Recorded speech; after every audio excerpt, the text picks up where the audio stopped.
आपल्या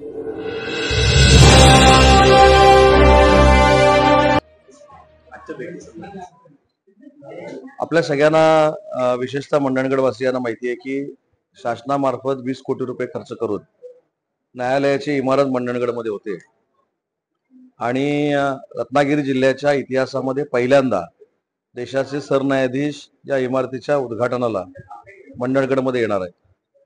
तर त्याची पाहणी करण्यासाठी, आढावा घेण्यासाठी हायकोर्टाचे न्यायाधीश देखील आज आले होते, कर्णिक साहेब। आणि दुसऱ्या सत्रामध्ये पालकमंत्री या नात्याने मी देखील ह्या कामाची पाहणी केलेली आहे।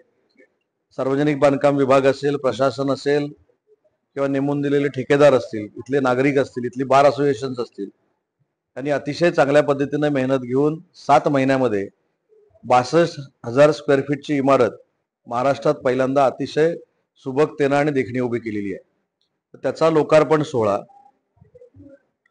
भारतरत्न डॉक्टर बाबासाहेब आंबेडकरांच्या पुतळ्याचं अनावरण, हे 2 कार्यक्रम त्यावेळी भूषण गवई साहेबांच्या हस्ते होणार आहेत।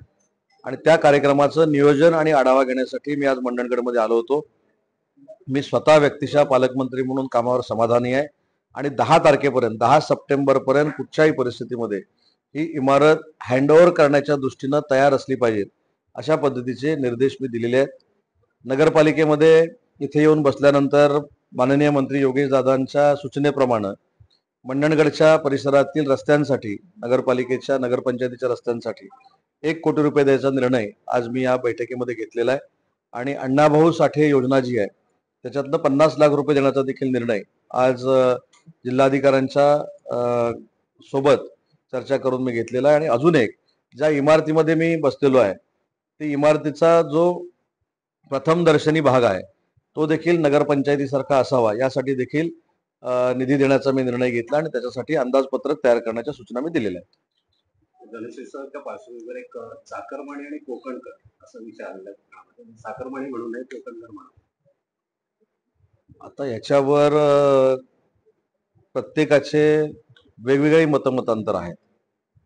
कालपासून अजितदादांनी ज्यावेळी कोकणवासीय म्हणावं किंवा कोकणकर म्हणावं अशा पद्धतीचं काही सुतोवाच केलं होतं, त्याच्यावर मी देखील काही कोकणातल्या लोकांना विचारलं की नक्की काय म्हणणं आहे। तर अनेक लोकांनी असं सांगितलं की चाकरमानी हा जो शब्द आहे तो या 2 वर्षामध्ये किंवा 3 वर्षामध्ये आलेला शब्द नाही, तो परंपरागत आलेला शब्द आहे आणि त्याला एक वेगळा इतिहास आहे।